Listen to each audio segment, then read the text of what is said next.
Grammar में आज का हमारा टॉपिक है एक्टिव पैसिव।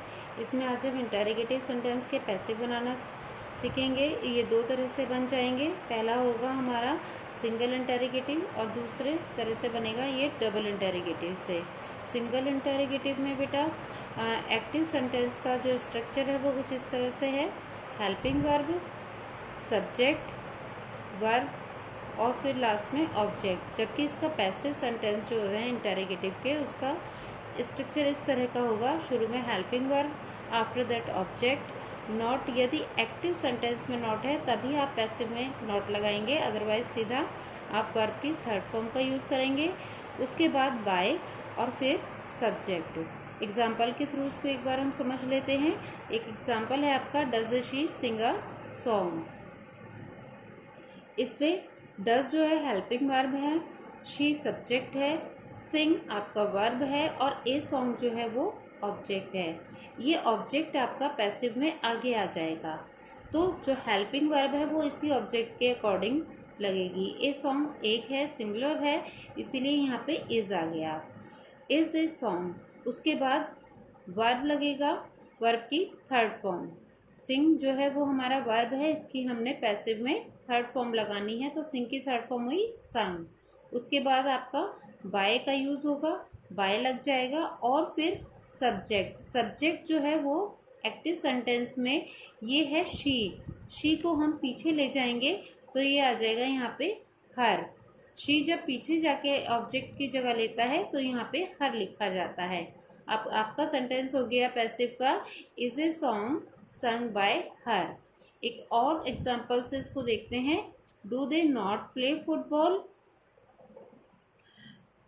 इसमें यहाँ पर जो हमारा ऑब्जेक्ट है वो फुटबॉल है, ये आगे आ जाएगा और जो हमारा हेल्पिंग वर्ब है वो फुटबॉल के अकॉर्डिंग लगेगा। फुटबॉल भी सिंगुलर है तो यहाँ पर क्या आ गया, इज। तो इज फुटबॉल। अब ये देखिए पैसिव सेंटेंस में यहाँ पे नॉट है, क्यों? क्योंकि इसके एक्टिव में भी नॉट लगा हुआ है, तभी हमने पैसिव में नॉट का यूज़ करना है। तो नॉट फुटबॉल के बाद आ जाएगा। प्ले वर्ब है जो कि पैसिव में थर्ड फॉर्म में आएगी। प्ले की थर्ड फॉर्म होती है प्लेड। उसके बाद आपको थर्ड फॉर्म के बाद में बाय का यूज़ करना है, तो हमने यहाँ पे बाय लगाया।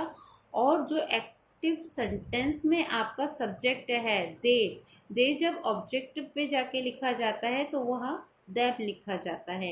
आपका सेंटेंस हो गया पैसिव वॉइस में, is football not played by them. ठीक है बेटा, आगे देखते हैं हम इसको double interrogative. Double interrogative sentences में WH क्वेश्चंस वर्ड दिए होते हैं, जैसे what, which, where, why, who, whom, whose, when and how. ये आपके WH क्वेश्चन वर्ड्स हैं जो आपके डबल इंटेरोगेटिव के एक्टिव सेंटेंस में लिखे आएंगे। वो किस तरह से, सबसे पहले ही इनका यूज़ होता है शुरू में ही question word, after that helping verb, subject, verb, last में ऑब्जेक्ट। जब हम इसका पैसिव बनाते हैं तो पैसिव सेंटेंस में भी हमारे जो क्वेश्चन वर्ड्स हैं वो शुरू में ही लिखे होते हैं और फिर उसके बाद हमें हेल्पिंग वर्ब लगाना है। इस हेल्पिंग वर्ब के बाद हमें ऑब्जेक्ट का यूज़ करना है। नॉट तभी आएगा अगर वो एक्टिव सेंटेंस में है, तभी वो पैसिव में लगेगा, नहीं तो सीधा वर्ब की थर्ड फॉर्म लगेगी। उसके बाद बाय का यूज़ होगा और फिर सब्जेक्ट। इसको भी एक एग्जांपल के थ्रू समझते हैं। एग्जांपल है हमारा, why do you beat him. इसमें ये देखिए वाई जो है वो हमारा WH क्वेश्चन वर्ड है और इस वाई को हमने एक्टिव में शुरू में है तो पैसिव में भी शुरू में ही लगाना है। जिस तरह से हमारा जो हेल्पिंग वर्ब अगर शुरू में आता है तो पैसिव में भी वो शुरू में ही लगेगा।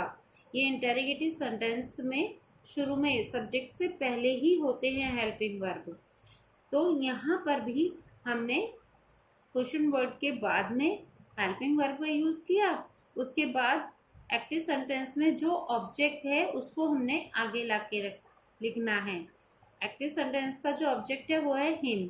हिम को जब हम सब्जेक्ट की जगह रखेंगे तो वो ही है हो जाएगा। तो यहाँ पे हिम का ही लिखा गया। उसके बाद वर्ब की थर्ड फॉर्म लिखी जाएगी। बीट की थर्ड फॉर्म होती है बीटन। उसके बाद बाय।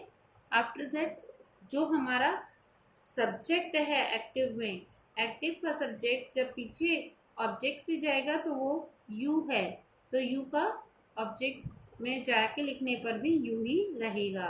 तो सेंटेंस हमारा पैसिव वॉइस का बना, why is he beaten by you. एक और देखते हैं, why did he not call you. यहाँ पे वाई जो है वो क्वेश्चन वर्ड है, इसको शुरू में ऐसे ही लिखा जाएगा। उसके बाद जब हम इसका हेल्पिंग वर्ब लिखते हैं तो वो लिखा जाएगा जो एक्टिव सेंटेंस में आपका ऑब्जेक्ट है, इस ऑब्जेक्ट के अकॉर्डिंग आपका पैसिव व हेल्पिंग वर्ब होता है। तो यू जो है वो सब्जेक्ट की जगह पर लाकर रखना है। तो यू जब आगे सब्जेक्ट बनकर आएगा तब भी वो यू ही रहेगा। यू के साथ वर का यूज किया जाता है। तो वाई वर यू, यहाँ पे एक्टिव सेंटेंस में नॉट है तो पैसिव में भी नॉट आ जाएगा। कॉल की थर्ड फॉर्म कॉल्ड आ जाएगी। उसके बाद बाय, और ही जो है सब्जेक्ट उसको ऑब्जेक्ट ले जाके लिखना है तो ये वो हिम हो जाएगा। सेंटेंस हो जाएगा why were you not called by him.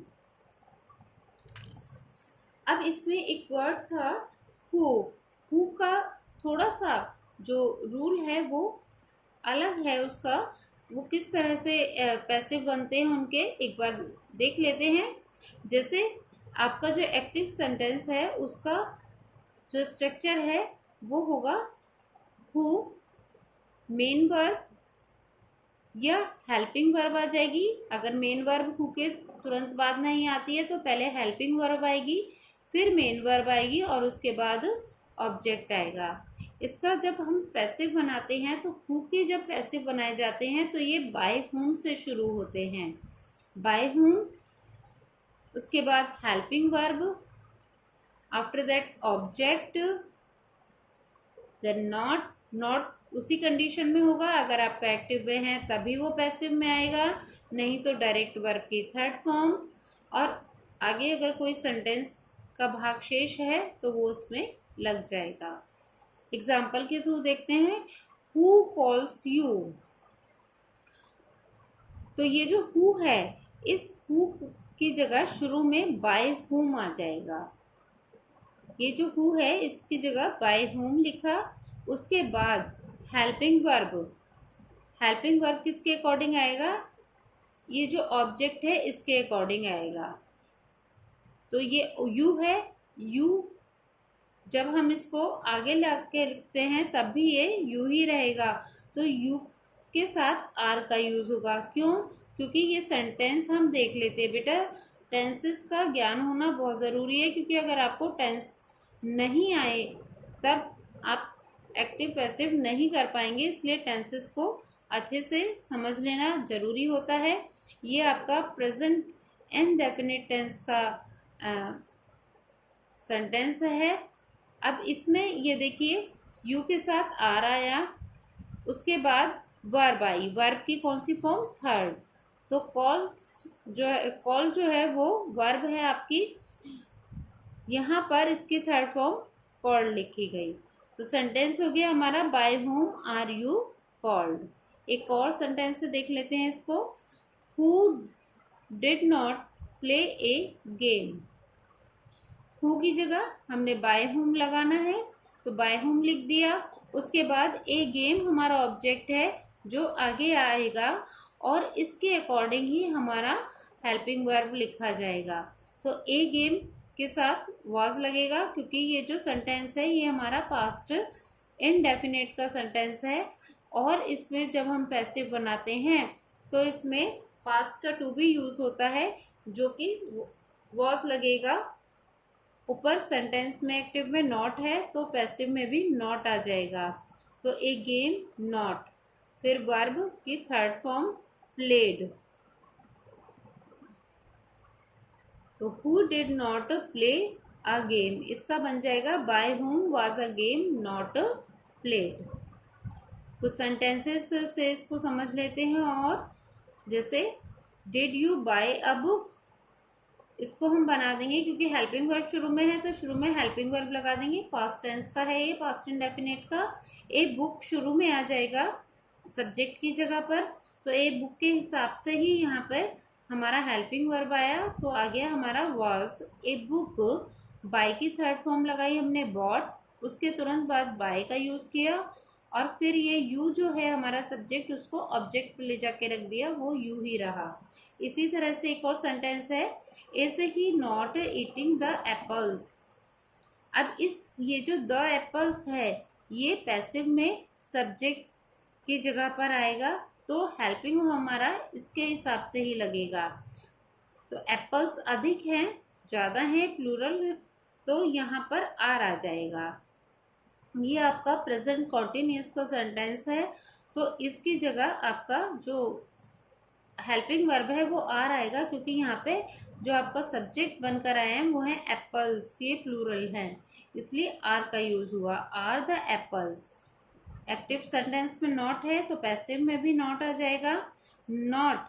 अब यहाँ पर आपका ये क्योंकि कॉन्टिन्यूस टेंस है, यहाँ पर आपका बीइंग का यूज़ हो जाएगा पैसिव में, तो नॉट बीइंग। उसके बाद आपकी वर्ब की थर्ड फॉर्म आएगी ईट, ईट की थर्ड फॉर्म आपकी ईटन हो जाएगी बाय हिम।